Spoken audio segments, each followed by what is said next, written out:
இது ஆடி Q3ங்க. இது என்ன கம்ப்ளைண்ட்டுன்னு பார்த்தீங்கன்னா, இன்ஜின்குள்ளே தண்ணி மிக்ஸ் ஆகிருக்கு. இப்போ அந்த கம்ப்ளைண்ட்டுக்கு தான் என்னென்னு பார்க்க போகிறோம். இப்போ ஹெட்டை பிரிச்சுட்டு உங்களுக்கு காட்டுறேன் பாருங்கள். ஃபஸ்ட்டு சிலிண்டர் இன்ஜெக்டர் சுத்தமாகவே வரல. 2 நாள் போராட்டத்துக்கு அப்புறம் தான் கழட்டியிருக்கேன் இதை.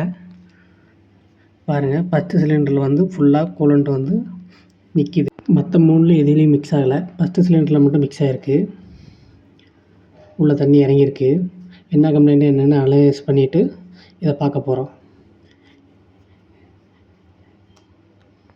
கஸ்டமரு ப்ராப்பரான சர்வீஸ் சென்டரில் கொடுத்து இதை வேலை பார்த்துருந்தாரு அப்படின்னா இந்த கம்ப்ளைண்ட் வந்திருக்காது. இந்த வண்டி பற்றி தெரியாத இடத்துல தான் கொடுத்து வேலை பார்த்துருக்கணும். அதனால தான் இந்த மாதிரி ஆகிருந்திருக்கு. உங்கள் வண்டியில் இந்த மாதிரி ஆகக்கூடாது அப்படின்னா ப்ராப்பரான ஒர்க் ஷாப்பில் கொடுத்து உங்கள் வண்டியை வேலை பார்த்துக்குங்க. இப்போ எக்கேஸ் கிட்டே இது வண்டி வைக்க வாங்கிட்டு வந்தாச்சு. ஒரிஜினல் தான் வாங்கிட்டு வந்து யூஸ் பண்ணுறோம். இந்த வண்டிக்கு நானோ கேஸ்கெட்லாம் யூஸ் பண்ணக்கூடாது. இன்ஜினு ஹெட்டெல்லாம் க்ளீன் பண்ணிவிட்டு இப்போ மாட்ட போகிறோம். இப்போ என்ன ஆயிருக்குன்னு கம்ப்ளைண்ட் என்னென்னு பார்ப்போம் வாங்க. தண்ணி ஊற்றி ஓட்டுனதில் இப்போ என்ன நடந்திருக்குன்னு மட்டும் பாருங்கள்.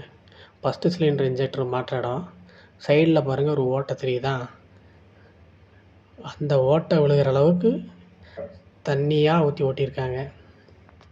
உங்கள் வண்டியில் இந்த மாதிரி செலவு வரக்கூடாது அப்படின்னா ப்ராப்பரான சர்வீஸ் சென்டரில் கொடுத்து சர்வீஸ் பண்ணிக்கிங்க. ஹெட்டு மாற்றுற மாதிரி இருக்கிறதுனால கஸ்டமர்கிட்ட பேசிவிட்டு என்ன ஏதுன்னு பார்த்துட்டு வேலையை ஆரம்பிக்க போகிறோம். கஸ்டமர் என்ன சொல்கிறாருன்னு பார்த்துட்டு தான் அடுத்த வேலை. அடுத்த வீடியோவில் சந்திப்போம். பாய்.